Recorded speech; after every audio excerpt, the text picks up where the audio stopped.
welcome to Minnesota Homeownership Center's Welcome Home podcast. My name is Bill Gray, and today we're dedicating our last podcast of 2025 to learning more about Twin Cities YIMBY. YIMBY standing for Yes in My Backyard. Joining me are Twin Cities chapter leads and realtors Paige, Kahle, and Meghan Howard. Welcome, friends. Thanks, you. Bill. Thanks for having us. Okay, so let's just dive in. Tell us a little bit about yourselves, and then let's talk about Twin Cities YIMBY. What is it? Why was it founded? What is it doing in the community? How can folks get involved? All that good stuff. Who wants to go first? I'll go first. I'm Paige Kahle, and I'm, like you said, a realtor and also one of the leads for Twin Cities YIMBY. My background, just so folks know, is my educational background is architecture, urban planning, and affordable housing policy. And then I have worked in the nonprofit sector, and I currently work in the for-profit sector.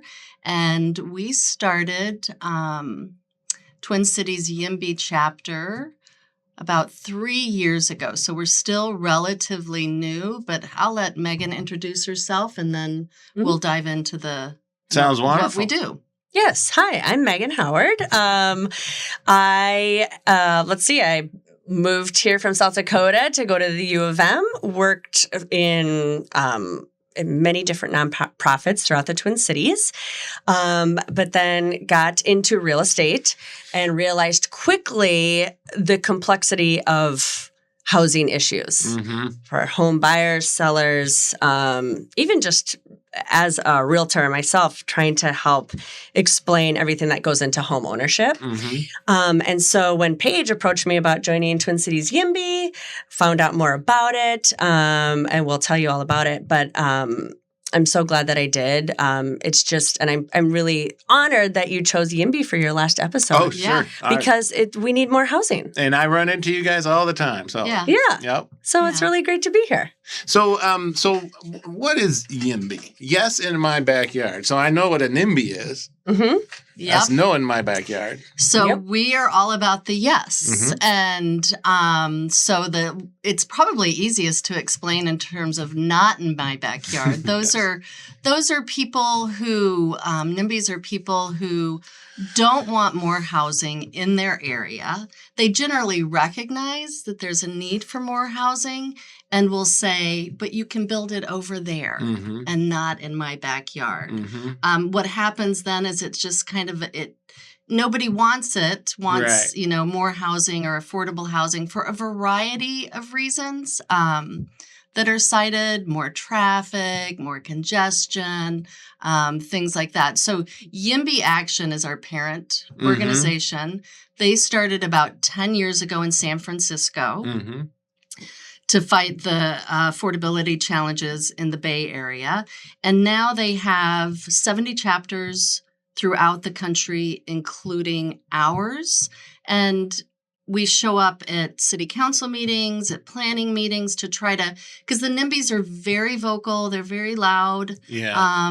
And so we try to provide a counterpoint for that. So a lot of this is about zoning, right? Because you can't just build in your backyard. This would require zoning changes. And when you get to the point of trying to chase a zoning change, that's when the NIMBYs might come out. Is correct? That, That's a very accurate statement. And of course, every city throughout Minnesota has different zoning laws. And a lot of them are exclusionary and are designed to keep people out. Right. So like lot size, the number of garage stalls, that kind of stuff. Exactly. Can you have an accessory dwelling unit in your, and even in cities that have, changed their laws and said, yes, you can. Then when somebody puts together, okay, I would like to build one in my backyard. Right. Then again, at city council meetings, people come out and say, wait a second, that not in my neighborhood. It's changing the look. Yeah. It's changing the character. Right. And this is Blaine in Blaine right now, I think is the case that you're referring to. Okay. Yeah. And, ultimately, because Paige and I have been doing this for 3 years now, and it's interesting to go to the city council meetings and the planning commission. And it is like so many, we've all worked at nonprofits. Change is so scary for people. It's very real. And we're trying to say, but look do you agree that there is a housing crisis in the nation, certainly, but in Minnesota? And they're like, yeah. Oh, my friend can't get a home. I can't move out of my home. I'm stuck in it. What? Yeah. Well, we're 100,000 units short.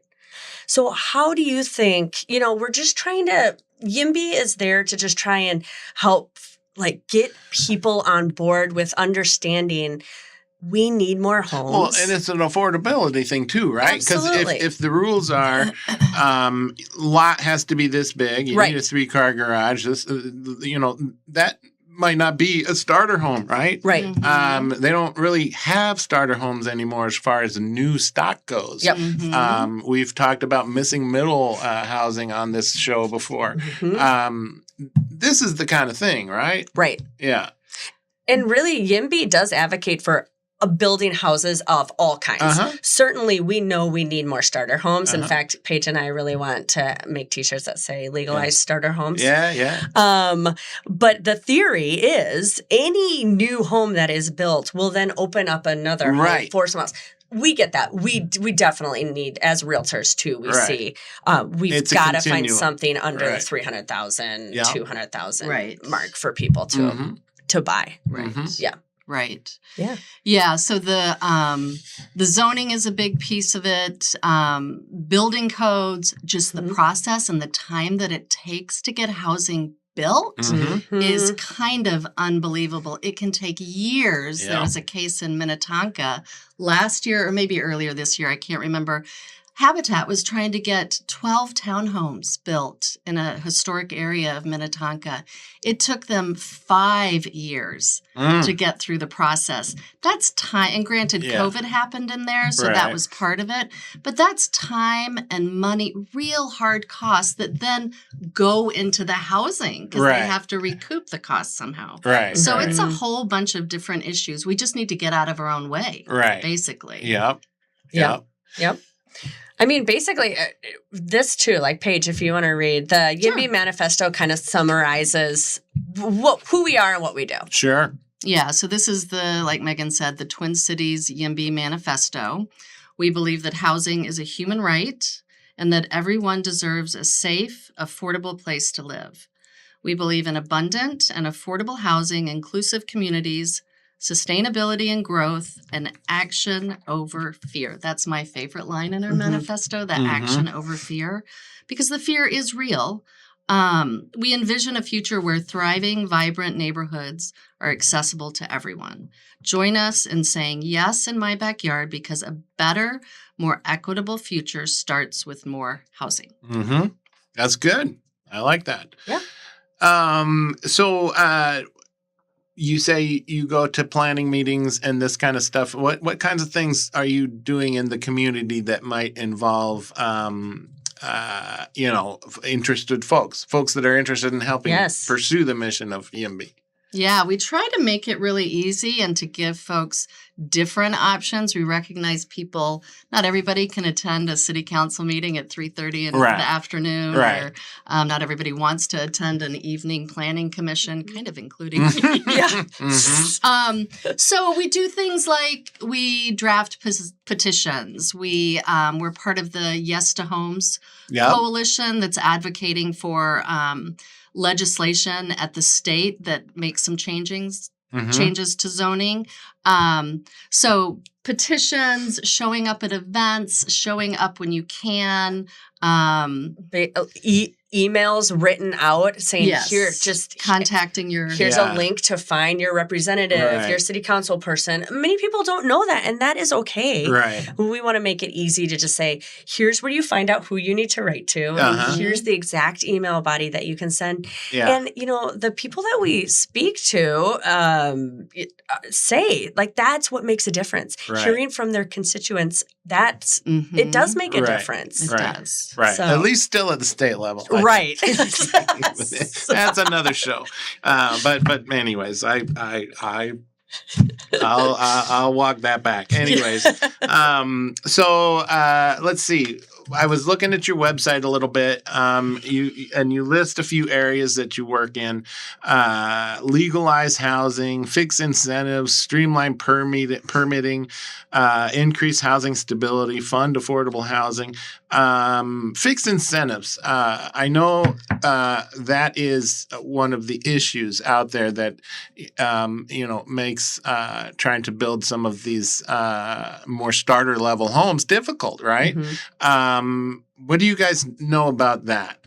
Tell me about some of these incentives that kind of disincentivize, I suppose, the kind of starter homes and YIMBY models of housing. Yeah, I mean, a lot of it is zoning, Mm-hmm. right? And keeping certain types of housing out, including small housing.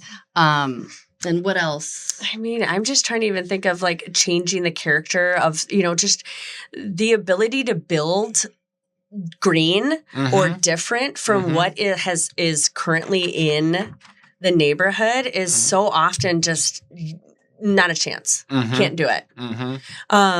So just the different restrictions there. And, I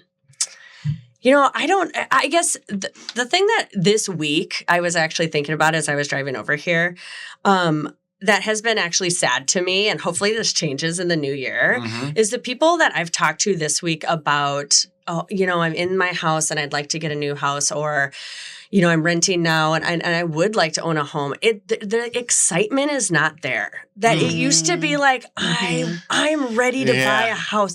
It's like, people feel stuck, I think. Stuck and scared, and like, it's going to be really tough to get a house. Right. And the excitement's gone. Yeah. And that's really sad. Yeah. And it shouldn't be that way. Yeah. And I think one reason that Meghan and I joined together to form, and there were a few other realtors that were joined us as well in the beginning, to help us create this chapter.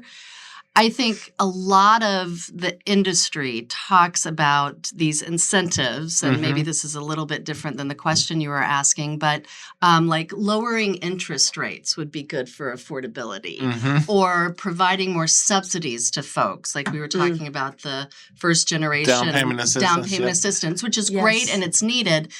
But the only way we're really going to truly fix our housing system and get more housing for folks is to build more housing. It's really talking about the supply side. Right. The money part of it is kind of easy. It's not easy. I know you know that. Yep. It's not easy, but it's in some ways easier than trying to change these structural issues on the ground that are preventing housing from being built. So that's why Meghan and I think it's really important to kind of talk about all of this, because the housing crisis didn't just start last year or 2 years ago when they started talking about it during the presidential election. Right. It started decades ago. When I was in school in the 90s, we were talking about the housing crisis. And certainly coming out of the bubble in 08, because the whole industry evaporated. Yeah.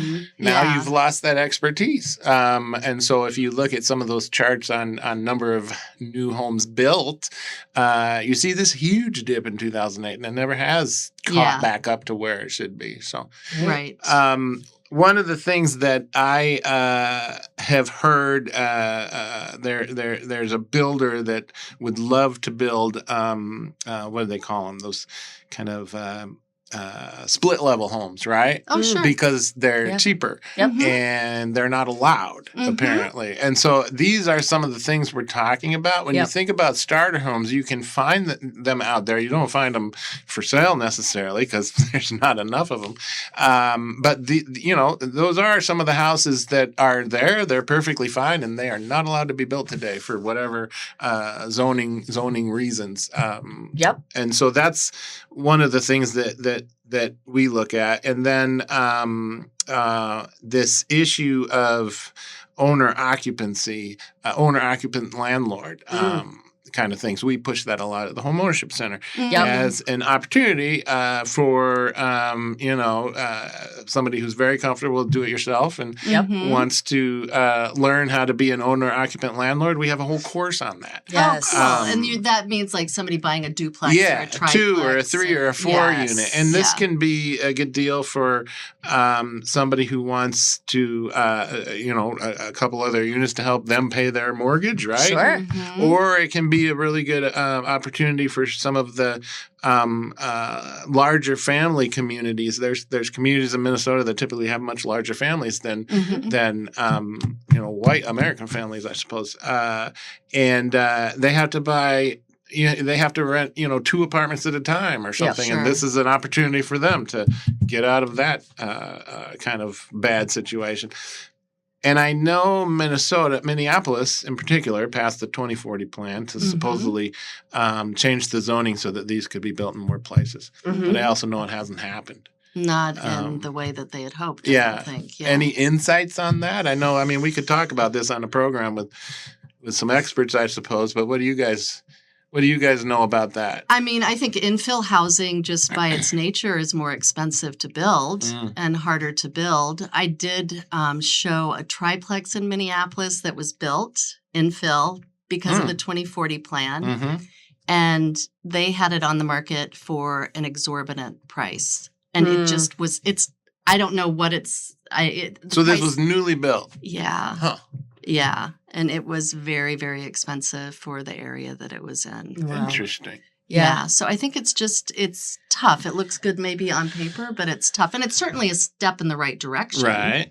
Right. It has to work it has to work in the real world too. Mm-hmm. And I have told this story, and Paige has heard it a bunch, but I just remember my first, you first get your real estate license and you have to attend these classes. And they showed us a picture of a new build, a very large new build compared to, actually there were 2 new builds and one very small 1950s Rambler. And they said, well, that house in the middle is bringing down the property taxes of the 2 new builds. Yep.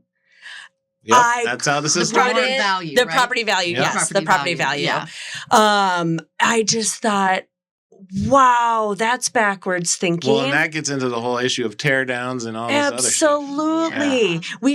When we do have housing that needs to be renovated, sometimes you can't even do the renovations because of the certain, regulations in whatever city you're looking at. Right. So we need to be able to renovate homes that are existing, and we need to be able to build smaller starter homes. Yeah. Yes, we need to in build areas that we smarter. can't. Yes. Yeah, build smaller. Yeah. Multifamily, absolutely. I mean, Paige, I do actually have hope, just so this isn't the last episode and it's doomsday. I think there is, the latest statistic is that the first age of a first-time home buyer, have you heard this, Bill? Maybe not. Today is 40. No, it went up into the 40s. I had heard it was in the 30s. Yes. So 40. And then, so my hope is that I do think 40 and under are understanding, no, we need to change something. Right. We would like to, if you choose to own a home, we would like to be able to. So that's a symptom of inventory and of price, right? Yeah. And this is why we talk about, you've got folks out there that are paying full freight rent, and it's difficult, and they'd love to get into a house and start paying their own mortgage, right? But you have to be able to get over that hurdle of down payment and qualifying to get into it. Yeah. And this is where some of the down payment assistance programs come into space. Like, why do you have them? Well, because the market has come up here, and these guys, as the people who try to get into the market have to make a higher and a higher jump. Yep. And it has to make sense, right? Right. I think of the housing value, the median housing value in the Twin Cities since 2020 has increased by about $100,000. That's great for homeowners. In 5 years. Great for homeowners. And part of that was COVID and the interest rates going down to 2 or 3%. tons of demand all of a sudden, Mhm. and the multiple offers that we were seeing were insane. And I'll skip the inspection. Bad idea. Yes, and we're still seeing a little bit of that. Mhm. But point being, I know our industry talks about like, let's lower the interest rates, so people can get in. Well, that's going to create more demand and the price is going to go up. Point being, housing. You're not dealing with the problem. Supply and demand. It's all supply and demand. And the supply is what we need to really, really focus on. So we would love your listeners to join the fight. Yes. Well, let's talk about that. How can folks learn more about you? How can they get involved? Yeah, they can check out. We have a website, twincitiesyimby.org. Great. And you just sign up as a volunteer. Paige and I will reach out to you. And you don't have to do anything. And if you don't want to volunteer, you can just subscribe to our emails. We don't send a ton out. You're not going to get a ton of emails from us, but you're going to get some good informative emails about what's happening. And with the state legislation coming up around housing, it's a really, really good time to get involved because that's going to be a bit of an uphill battle. A bit of an uphill battle. I was going to ask you as maybe my last question, how do you, what's your outlook for progress in this area over the next year or so? Let's keep it to the next year or so. Meghan really is the more If we positive. need to go out to 10 years, that's fine. I mean, we were optimistic last year that maybe we would get some change. I think people are hopeful. And here's the thing. Here's what I will say also. Because Paige and I and you, Bill, have all worked in many, many nonprofits, we are not trying to invent the wheel. There are so many good nonprofits, housing and otherwise, doing great work. So what Twin Cities YIMBY really is trying to get out to folks, so if you sign up to be, just to get our information, we are just trying to let others know about the good work that other nonprofits are doing. So that's the same with the Yes to Homes Coalition. I think we are starting to realize, housing is a bipartisan issue. Right. Yes. And everyone needs a home. We can all agree on that. Let's all come together and try and do this. So I think the Yes to Homes Coalition, which we are a part of, as well as many other nonprofits, really going to advocate hard at the Capitol and everything this they session. are kind of turning their focus to be more grassroots this year, recognizing, like you mentioned earlier, that the electeds want to hear from their constituents. Right. Yeah. It does matter. Right. So, and there's really great representatives that we've talked to, and they're like, yes, we need housing. We need housing all the way up north. Right. And, all over the state. I mean, whether you're a Democrat or Republican or anything, everyone agrees you need housing. And I will just say the pushback. So this legislation has been in committee for a couple sessions already now, and the pushback is the League of Cities. And this legislation is related to missing middle, or it's related to zoning. It's related to kind of getting out of our way. A statewide zoning thing. Yeah. Yes, and it does take away a little bit of control from the municipalities, which of course they don't like. But quite frankly, the reason we're in this problem, in this, housing crisis is because of local zoning. Right. And so the state is trying to figure out a way to incentivize local municipalities to kind of get out of their own way, and for the market then to be able to build the housing where it's needed and the type of housing that's needed. Okay. All right. Yeah.